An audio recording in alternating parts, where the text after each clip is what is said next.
Assalamualaikum warahmatullahi wabarakatuh. Waalaikumsalam warahmatullahi wabarakatuh.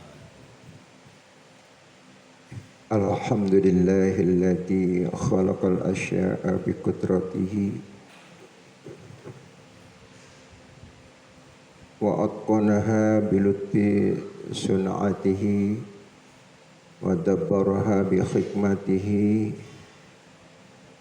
Ahmaduhu ala kulli ni'amatihi wa usalli wa sallim ala sayyidina Muhammadin afdalul khalqi wa ala alihi wa sahbihi wa tabi'in amma ba'd.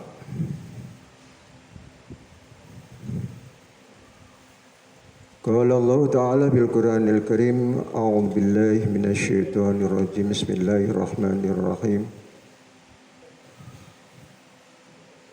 Wa min ayatihi an khalaqalakum min anfusikum azwajan litaskunu ilaiha wa ja'ala bainakum mawaddatan wa rahmah.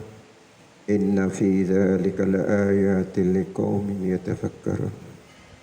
Wa qala an-nabiy sallallahu alaihi wasallam an-nikahu sunnati wa man raghiba an sunnati falaysa minni.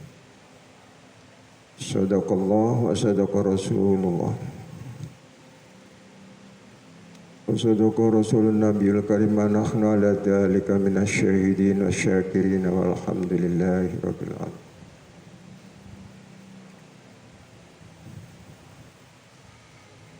Para jemaah yang berbahagia, para remaja putra-putri yang kita cintai, marilah kita bersama-sama mengucapkan puji dan syukur kehadirat Allah Subhanahu wa Ta'ala, yang mana pada saat ini kita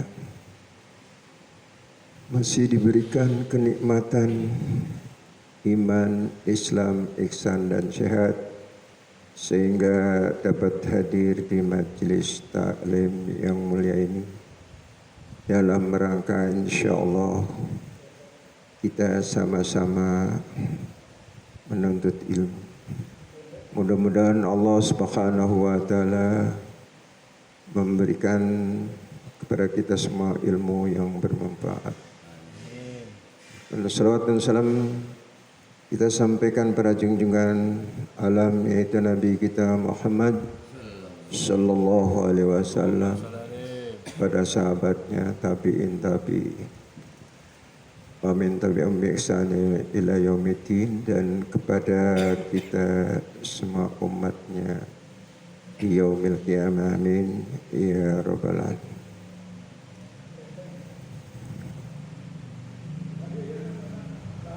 Hadirin yang dimuliakan Allah,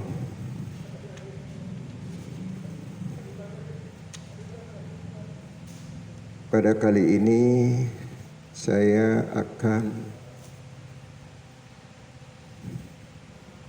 membacakan atau menerangkan tentang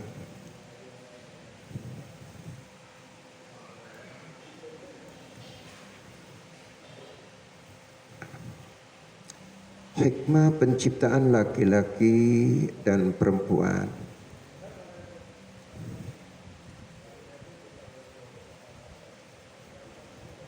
Di dalam ayat tersebut, min ayati an khalaqalakum min anfusikum azwajan litaskunu ilaiha wa ja'ala bainakum mawaddatan wa rahmah, inna fi dzalika laayatin liqaumin yatafakkarun. Dan di antara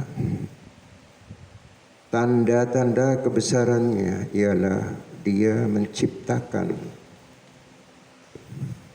untukmu istri-istri dari jenismu sendiri, supaya kamu cenderung dan merasa tentram kepadanya,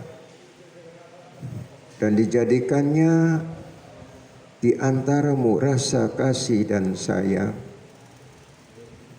Sungguhnya pada yang demikian itu terdapat tanda-tanda bagi kaum yang berfikir.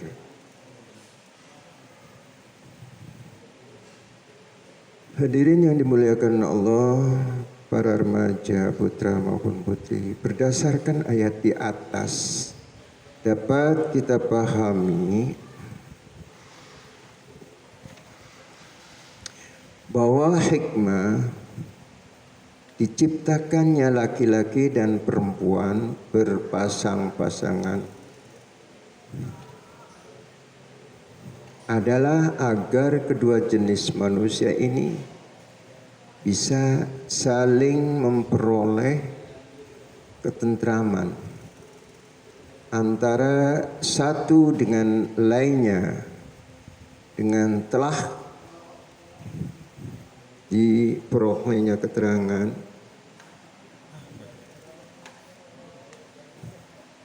terbukalah jalan bagi keduanya untuk saling membina rasa cinta dan kasih sayang yang telah dijadikan Allah untuk mereka. Maka bila rasa cinta dan kasih sayang ini telah terjalin erat di antara keduanya, akan terwujudlah rumah tangga yang bahagia dan sejahtera.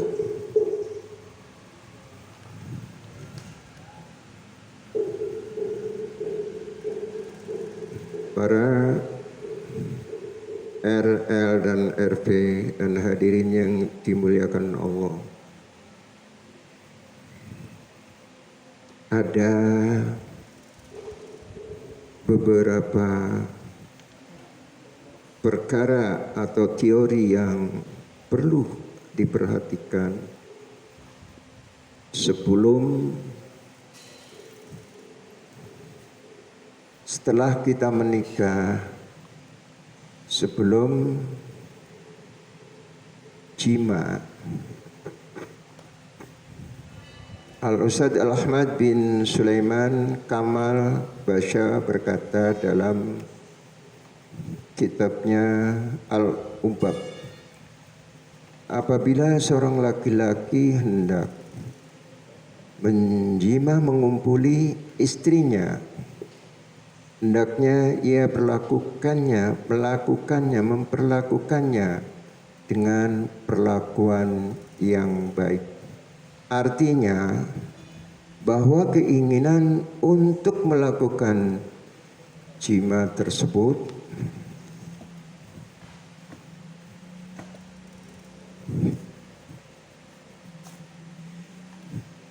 harus datang dari kedua belah pihak, atau bahwa keinginan suami itu memperoleh sambutan dari istri, maka tidak dibenarkan seorang suami berlaku semena-mena dan main paksa seenaknya sendiri. Hadirin hadirat yang dimuliakan Allah, para remaja putra dan putri yang hendak melakukan pernikahan, semoga mendapatkan bekal jika disimak. Hadirin yang dimuliakan Allah, kemudian disunahkan agar keduanya memakai wangi-wangian agar suasananya menjadi segar dan nyaman. Sebaiknya lampu pun jangan dimatikan ya Pak.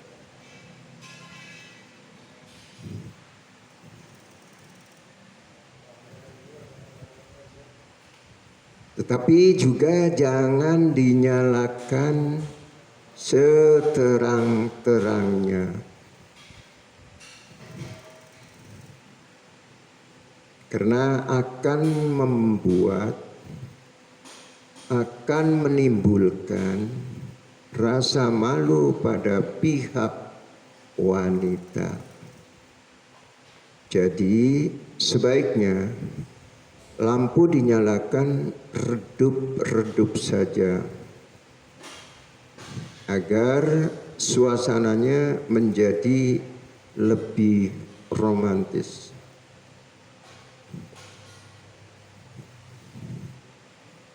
Para remaja putra dan putri yang berbahagia, kemudian hendaklah sebelum itu didahului dengan senda gurau, cumbu rayu, dan peluk cium, agar dengan demikian akan bangkitlah birahi sang istri. Banyak yang cara bisa dilakukan untuk membangkitkan birahi sang istri. Di antaranya ialah mengecup bibirnya, mencium leher dan pipinya, memainkan sesuatu yang sensitif, atau puting susunya, dan meremas-remasnya dengan perlahan-lahan atau halus, jangan kasar. Hadirin yang dimuliakan Allah,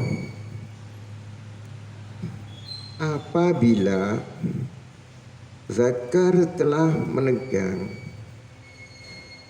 gosok-gosokkanlah kepala zakar itu pada bibir farajnya, karena pada bagian tersebut terdapat urat-urat halus yang apabila tersentuh atau terkena gesekan akan mendatangkan rasa nikmat bagi wanita atau perempuan. Hadirin yang dimuliakan Allah, bila tubuh perempuan itu telah menggeletar-geletar, sedang napasnya pun mulai turun naik dengan cepat, maka itu pertanda bahwa perempuan tersebut telah sampai pada puncak birahinya. Para remaja putra dan putri yang akan menjalankan pernikahannya, dalam keadaan seperti itu masukkanlah zakar secara perlahan-lahan dan tepat pada tempatnya. Kemudian mainkanlah zakar itu seperti parkir mobil, yaitu maju mundur, sehingga dengan demikian masing-masing pihak akan merasakan kenikmatan, dan kenikmatan itulah yang oleh para ulama disebut dengan nikmatul ijaj. Jika kemudian keduanya berbarengan mengeluarkan injal atau sperma mani, maka pada saat itulah keduanya sama-sama merasakan puncak kenikmatan jima tersebut. Dan pada saat itu pula lah hati dan jiwa memperoleh kepuasan lahir dan batin. Jadi begitu kira-kira para remaja yang bahagia. Nanti siapa yang akan melakukan pernikahan tidak boleh memaksa kehendaknya sendiri, akan tapi harus saling berjanji atau musyawarah sehingga apa yang dilakukan bersama sehingga mendapatkan kenikmatan bersama atau mencapai klimaknya. Hadirin yang dimuliakan Allah, jima yang makruh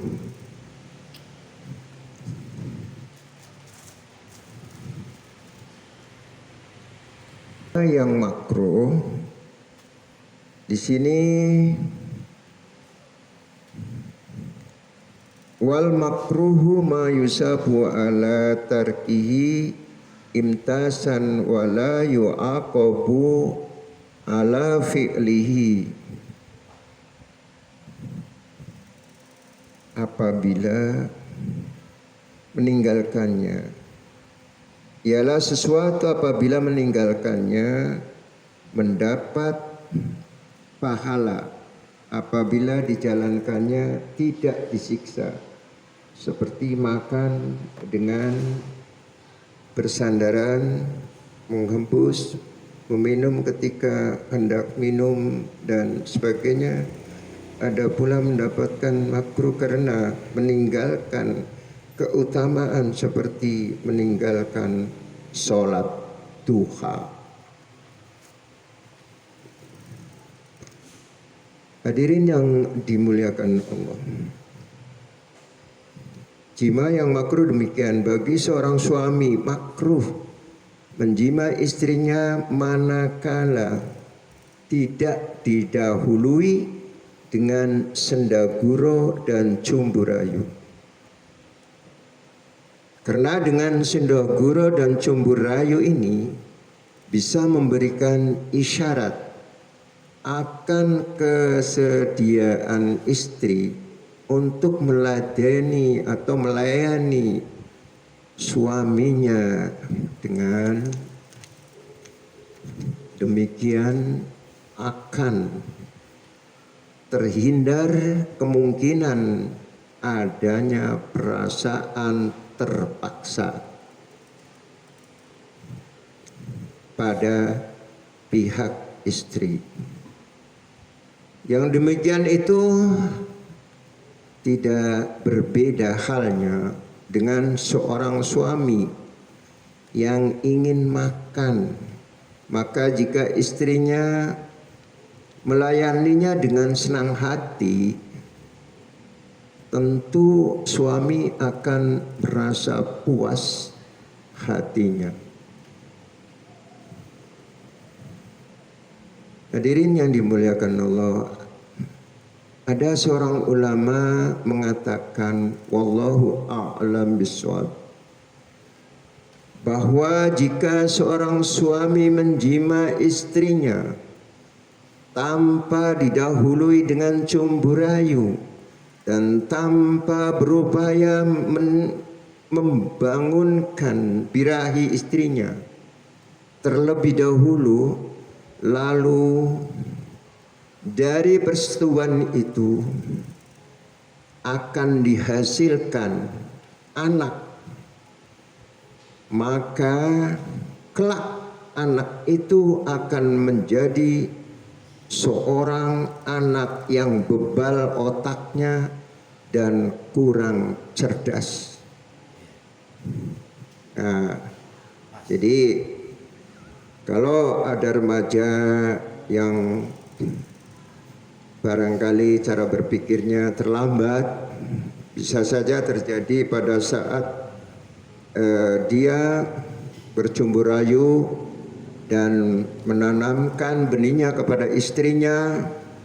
Dia tidak bersendaguro dulu, tidak memancing istrinya agar terangsang, maka jadilah anak tersebut otaknya kurang cerdas, bebal otaknya dan kurang cerdas. Masya Allah.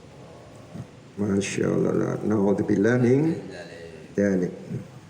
Hadirin yang berbahagia, oleh karena itu hendaklah apa-apa yang telah diuraikan di atas tadi senantiasa diperhatikan pada saat hendak menanamkan benih ke dalam rahim istri, agar kelak dengan rahmat Allah tentunya akan diperoleh keturunan yang sehat otaknya.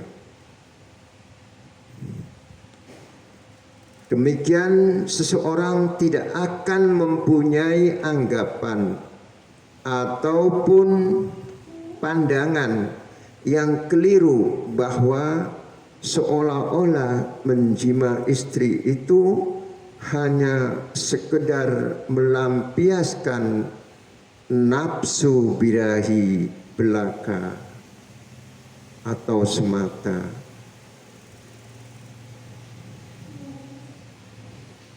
Hadirin yang dimuliakan Allah. Jadi jika kepengen anaknya cerdas, tentu saja berharap kepada Allah Subhanahu wa Ta'ala dengan rahmat dan kasih sayangnya, baru tanamkanlah kepada istri kita agar anak kita menjadi anak cerdas pikirannya, tidak pemalu serta lincah dan gesit. Dengan demikian seorang yang tadi tidak akan mempunyai anggapan ataupun pandangan yang keliru bahwa seolah-olah menjima istri itu hanya sekedar melampiaskan nafsu birahi semata. Kepada hadirin yang dimuliakan Allah dan para remaja laki-laki perempuan yang akan menunaikan pernikahan, hendaklah simak dengan baik.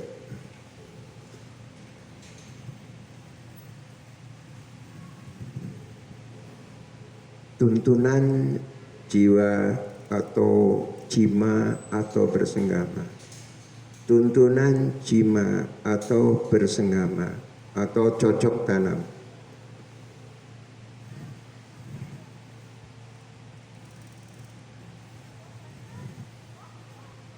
Maka hendaknya ia terlebih dahulu membaca doa berikut ini. Jadi jika kita ingin anak kita menjadi soleh-solihah, maka di sini disarankan untuk berdoa. Apabila seseorang hendak melepaskan pakaian untuk mandi atau bersenggama, maka hendaklah ia terlebih dahulu membaca doa tersebut yang bunyinya demikian. Remaja, dengarkan, jangan lihat HP-nya. Coba doanya bagaimana nih? Kalau mau melepas atau memandi atau melepas akan berjima. Ngerti belum jima? Apa tuh jima? Hubungan badan. Hubungan badan antara laki-laki dan perempuan yang sudah menikah. Suami istri. Ya, suami istri. Kalau yang belum menikah nanti dulu. Jangan coba-coba. Karena nggak boleh dicoba. Ini doanya paling sedikit doanya. doa melepas baju. Mau apa katanya? Berjima. Mau menjima istri. Ini doanya. Bismillahirrahmanirrahim. Bismillahirrahmanirrahim. La ilaha illahu. La ilaha illahu. Sekali lagi. Bismillahirrahmanirrahim. Bismillahirrahmanirrahim. La ilaha illa huwa. La ilaha illahu. Dengan nama Allah yang tidak ada Tuhan melainkan Allah. Dia itu berarti Allah. Itu dibaca berapa kali Pak Yai? Satu kali saja. Karena di sini tidak ada perintah berapa kali. Yang disarankan ketika mau berjima bacalah Bismillahirrahmanirrahim. La ilaha illahu. Boleh atau huwa. Mohon maaf Pak Yai, ada salah satu keterangan bahwasanya dianjurkan untuk berwudu dulu. Ya nanti itu masih belakang, belum nyampe ke sono. Ini yang pertama dulu, masih awal. Soalnya kan pernikahan itu kan pertemuannya pertama adalah haram ya. Pertemuan pertama apa? Antara laki-laki dan perempuan bukan mahram, boleh apa enggak kira-kira? Wala taqrabu zina. Jadi masih dilarang, walaupun hanya pandangan dan sebagainya. Itu di situ masih ya pertama ini kan. Pertama orang mau nikah itu pertama ya Pacaran. berbuat salah dulu ya, pacaran itu namanya wala taqrabuz zina. Jadi boleh saja lihat-lihatan, tapi itu wala taqrabuz zina itu jangan mendekat sekali maksudnya. Ada batasnya lah. Ada batasnya loh.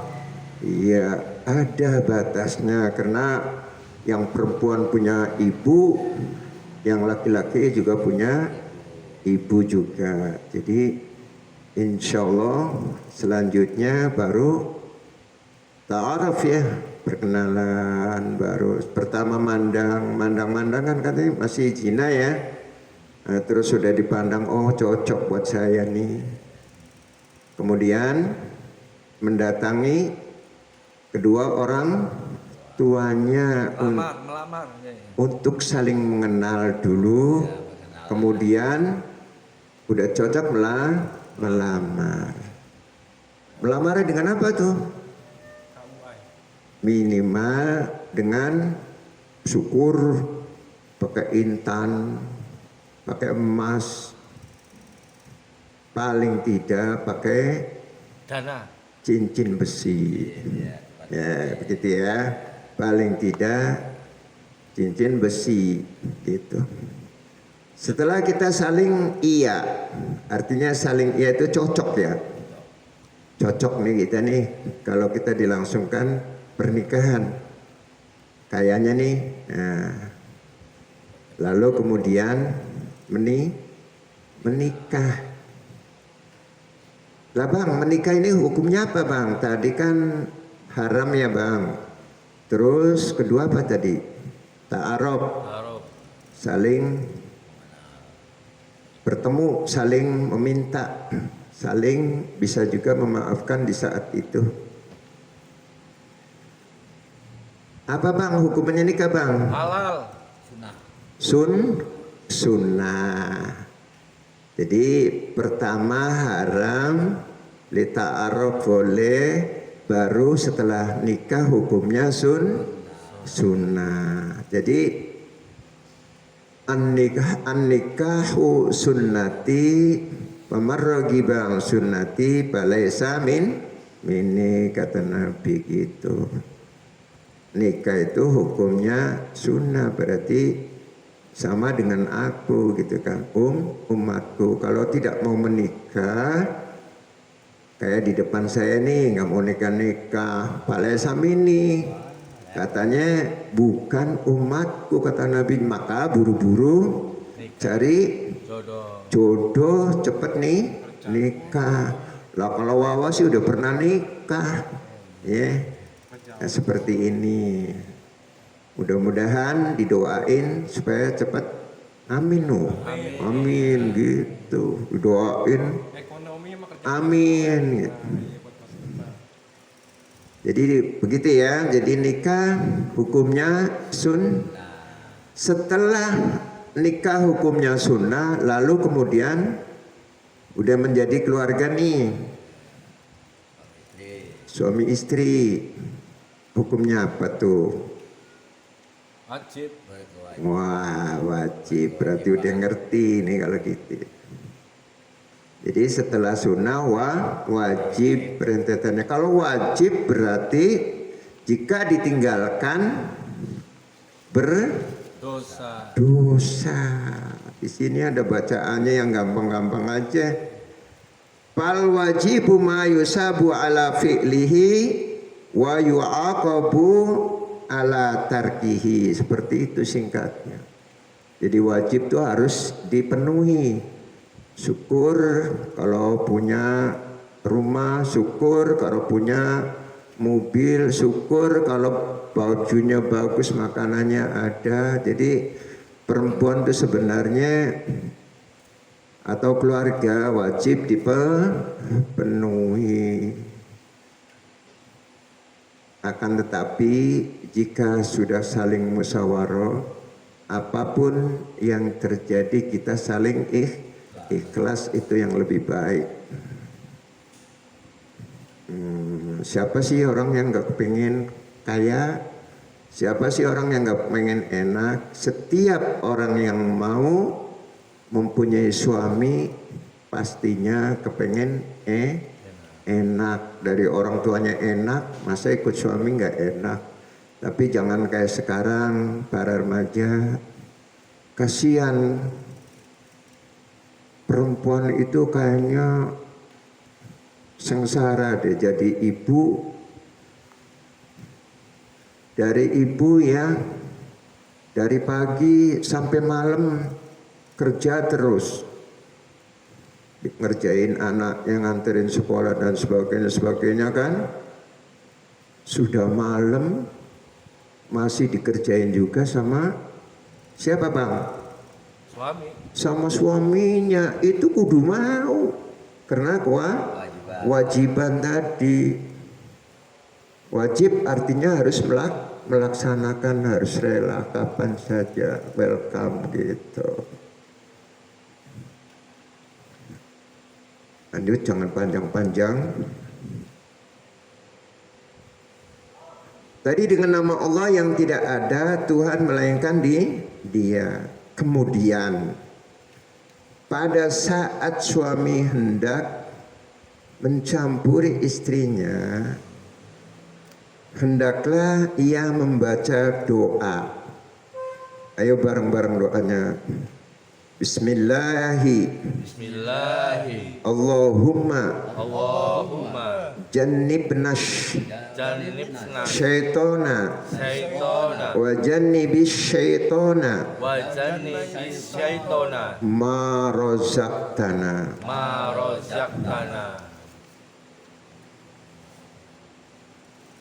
Dengan menyebut nama Allah, ya Allah, jauhkanlah setan dari kami dan jauhkanlah kami dari setan. Pada apa yang Engkau karuniakan kenikmatan kepada kami. Jadi yang dimaksud memohon kepada Allah Subhanahu wa taala, singkatnya setan jangan mendekati kita karena kita lagi diberikan kesenangan oleh Allah Subhanahu wa taala berupa kenikmatan batin lahir batin.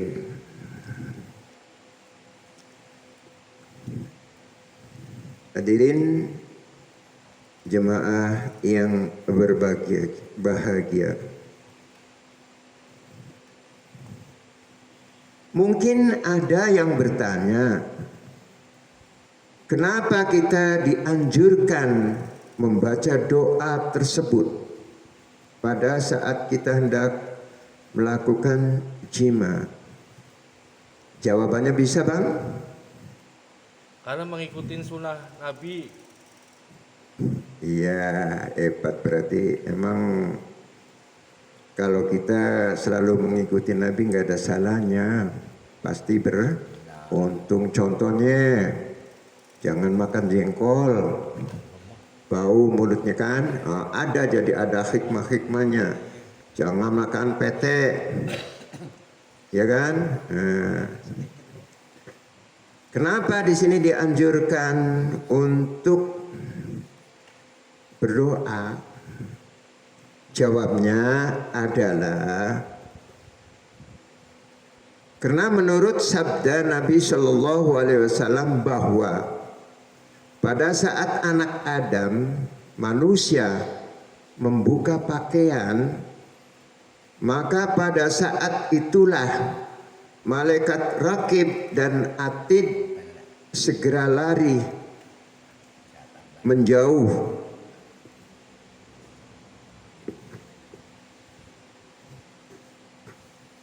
Lantaran keduanya merasa malu melihat anak Adam berdua-duaan dalam keadaan polos, tidak memakai baju tanpa pakaian, hendak melakukan hubungan seksual atau jima. Tapi tidak demikian hanya bagi setan. Baginya keadaan seperti ini justru merupakan kesempatan yang paling bagus atau istimewa dan menyenangkan. Bahkan setan menjadi sangat asyik melihat adegan itu. Jika pada saat suami hendak menjima istrinya, tidak didahului dengan bacaan doa yang telah disebutkan di muka, maka setan pun ikut bersama orang tersebut menanam benihnya ke istrinya. Nauzubillah. Jadi berarti berjima bareng-bareng setan.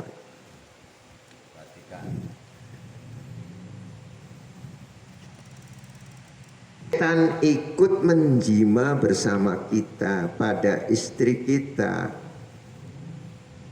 Apa yang terjadi, Bang? Kalau setan itu ikut menjima bersama kita, padahal kita nggak kelihatan kan ya. Tapi di sini Nabi menyatakan seperti itu. Jika kita tidak berdoa sebelum berjima, maka setan akan mengikuti bareng-bareng berjima dengan kita, menanamkan benihnya. Apa yang kira-kira terjadi, Bang? Yang ada tidak tepat sasaran, alias melenceng. Aturan di parji, melenceng di duburnya.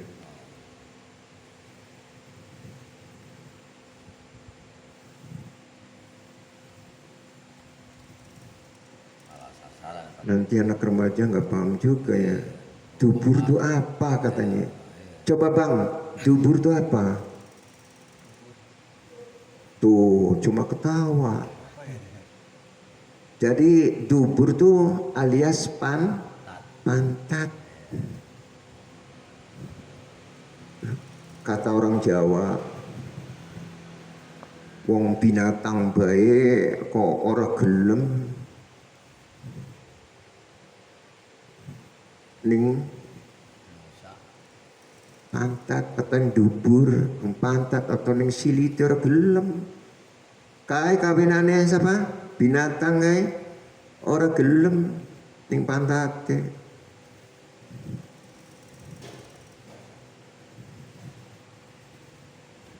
Ora nanging manusia karena yang nuruti hawa nafsune ora ana batese.